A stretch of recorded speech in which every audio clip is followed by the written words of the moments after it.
gudoomiyaha gobolka saaxil oo ugu helinayaan mas'uuliyiinta dawladda hoose ee degmada Berbera xildhibaano ka tirsan golaha deegaanka ee degmada mas'uuliyiin isugu jira wasaaradda waxbarashada caafimaadka iyo biyaha ayaa maanta kormeer iyo kurgalida xaaladda nololeed ka jira 10 tuulo hoos yimaada degmooyinka Mandheera iyo Godoweyn oo ka kala tirsan degmooyinka Sheekh iyo Berbera ee gobolka saaxil sidoo kale waxay waftigaasi xadhiga ka jarayeen mashaariic kala duwan oo isugu jira xarumo caafimaad iyo waxbarasho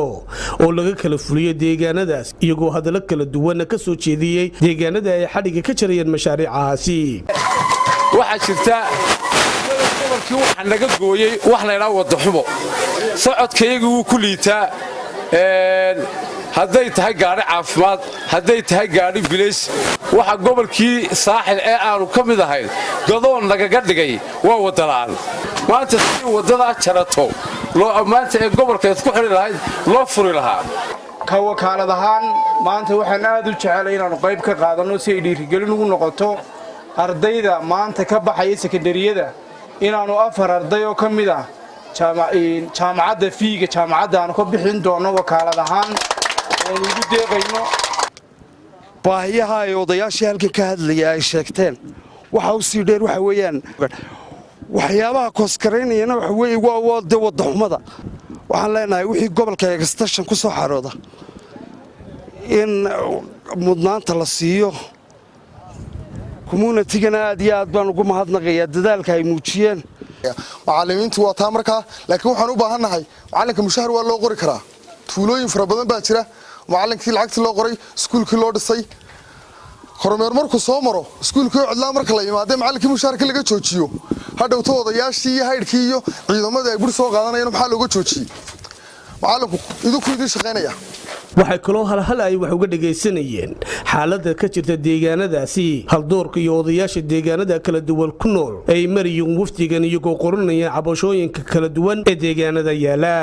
dhinaca kale waxa waftigan uu hogaaminaya barasaabka gobolka Saaxil Axmed Maxamed Xaashi iyo gudoomiyaha golaha deegaanka ee degmada Berbera Cabdishakuur Maxamuud Xasan Ciidin iyo xogayaha fulinta dawladda hoose Cabdikariin Aadan Cadde ay si wada jir u dhagax dhigeen iskuulo laga hirgeliyay deegaanada Dirimara iyo dhaga carmo ka tirsan degmada Mandheera ee degmada Berbera ee gobolka Saaxil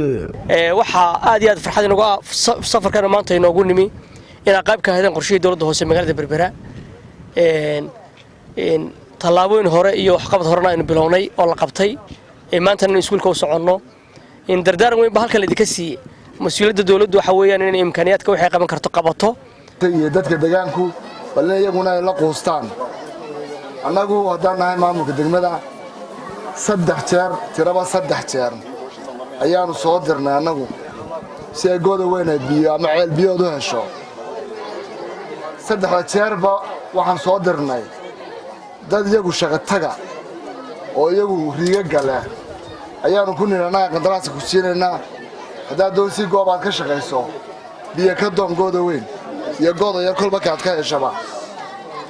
waxaan ugu soo warcelinaynaa biyo dhow ama ay soo saar karaan ay jirin waxaan soo cadeynaynaa dadka halkan degan Godoweyn degan ama degmadan degan ilaahay subxaanahu wa ta'aala waxaan ka baryaynaa in ay qolada imka gacanta ku haysa inoo iba bixiyaan ama ay noo soo saaraan meel biyo laga helo waxaan soo ballan qaadaynaa anagoo ku hadlaynaa maamulka gobolka Saaxil oo barasaabku nagu hogaaminayo oo ku shaqeynaya siyaasadda madaxweynaha qaranka